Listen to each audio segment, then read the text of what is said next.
dari yang hanya meliputi kerusakan di bagian gingiva, bahkan sampai yang ke dalam yang sudah melibatkan kerusakan tulang anular yang melibatkan kegemukan. Nah, ini sometimes kita harus menyatakan diagnosa secara tepat agar kita dapat menyusun rencana perawatan yang efektif bagi pasien kita sendiri dalam merawat.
Panjangnya fiber splint yang kita butuhkan untuk regio gigi yang akan dilaksanakan splint.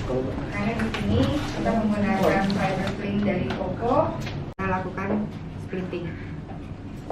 Sudah kita siapkan.